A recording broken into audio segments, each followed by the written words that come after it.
I am here with Jay Lethal, who is actually one of my favorite Ring of Honor wrestlers.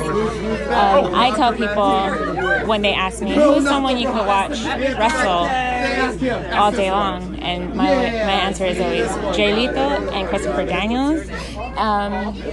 Now, if I was to show someone a match of yours, what is a match that you would want me to show to introduce someone to Jay Lethal? It's a good question. I would have to pick my match against... Oh man, if I can only pick one, it would probably be my match against Jay Briscoe when I won the Ring of Honor World Championship. I really feel like, especially since Jay Briscoe is one of the best wrestlers I've ever been in the ring with, and he's so physical, and not that that's a bad thing, but it really makes me dig down deep to match his level of intensity, you know? And I really feel like everything that I've gotten to do before that match has prepared me for it. For instance, my time in Impact Wrestling working with guys like Ric Flair, I learned so much character-wise and how to conduct myself, how to talk on the microphone, getting to wrestle guys like Kurt Angle. I got to perfect my in-ring wrestling skill, interacting with guys like Hulk Hogan and Kevin Nash, learning how to conduct myself backstage in a locker room and how to conduct some business, although some people may think they're not the best businessmen to take advice from. But I feel like that whole ride, this awesome ride of wrestling that I've ever had, all prepared me for that night. So I like to think that that match was a culmination of everything that I've gotten to learn and take from each wrestler for that particular special night. So yeah, that'd be the one match I'd pick. Yeah. I would almost, because right away when you said that, I was like, gosh, maybe the Ric Flair match. But like that was just like a fan getting to live his dream. So I was like, I don't know if I would pick that one. I say that the meme that is always gift typing is always you and Ric Flair doing the woo backward to each other. That's something I see that always gets used on the internet. I think I've used it a couple of times myself. I see it quite often. I love seeing it. Yeah, it's crazy how much that thing has been seen by so many people. It's like, wow, if I only knew when I was doing it. What they don't know is when that was going on for real, I was terrified.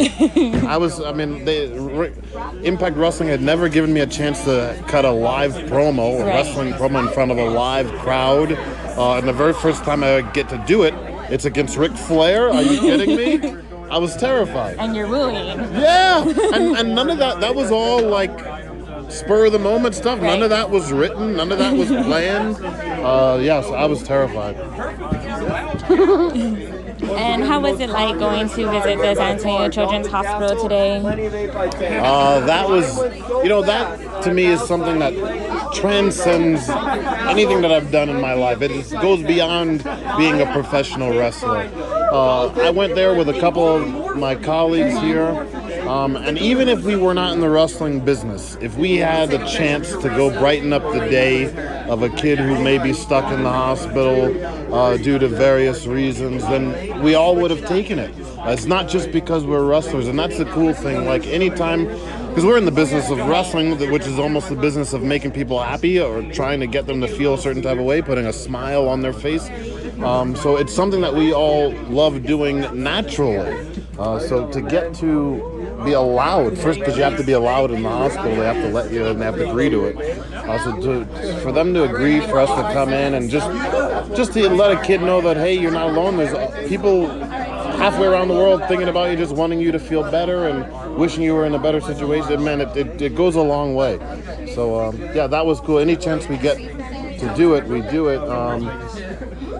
I always, deep down inside, when I would see stuff like that on TV, I'd always be like, why is the cameras there? Yeah. There was a camera crew there, and I tried to make sure that I stayed out of sight, because I was like, we're not doing it to be on TV or anything, but unfortunately the cameras are there, which, I don't know, I have a love-hate relationship with the camera. Being from New Jersey, How was it to work in Madison Square Garden? So the coolest part about it is it felt like it was right in my backyard. Right. You know, while all the other wrestlers had to get on a plane to go there, then the next day they had to fly back. I just took a 15-minute train ride like I'd done for years Right. going into the city. Speaking of going into the city for years, like you always pass it because that's where the train lets you out, right underneath Madison Square Garden, that's Penn Station. So for years of going past it, like, oh man, and knowing that that's like the most famous arena in the world, getting to wrestle there was definitely like a bucket list type of thing, highlight of my life. If something happened and I could no longer wrestle tomorrow, I'd be satisfied because I got to wrestle in front of a sold-out Madison Square Garden. It was unreal. I was It was actually my in dream. attendance for that, and that You was were my there? first time going to Madison Square Garden. What? No way. See, I'd been there one time before for a concert, but yeah, it was amazing. That was your first time? Yes. No way. Sorry, what was that? Yes, that was my first time ever going to an event in Madison Square Garden. Wow. What a first event. I told myself when I heard that it was announced, I was like, I have to be there.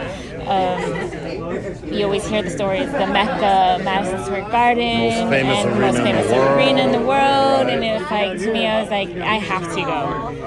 And knowing, that you're from New Jersey and just seeing, like, it's like kind of like your hometown crowd.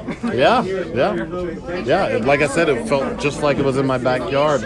All my friends I went to high school with, like, oh man, it was. My family was there. I remember my parents were up in the press box.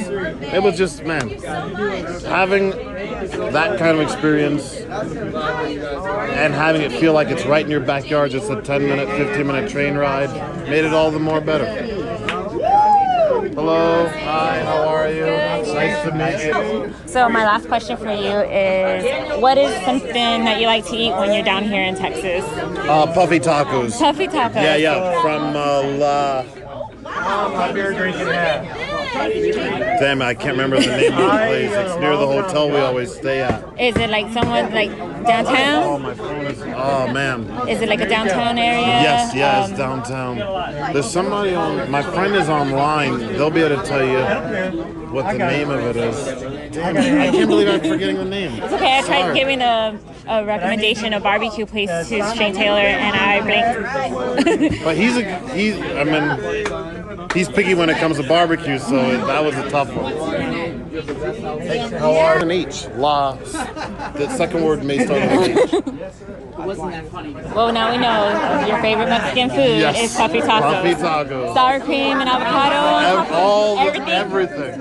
Except jalapenos. No. No. Okay. Where's the place we get the puffy tacos? Oh, it's La Fiesta, but they're closed today. Yeah.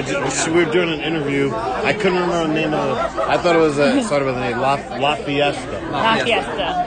Well, I've that's- actually never been there. No? No. There's a grocery store, La Fiesta, here, but I have never been to the restaurant here. It's off Pat Booker. Gotcha. So- I'll have to try it. Northeast side. Yep, there's our recommendation. Gotta get some puffy tacos. Well, thank you for your time. Thank you I very know much. you're busy. Yeah, sorry. Thank you.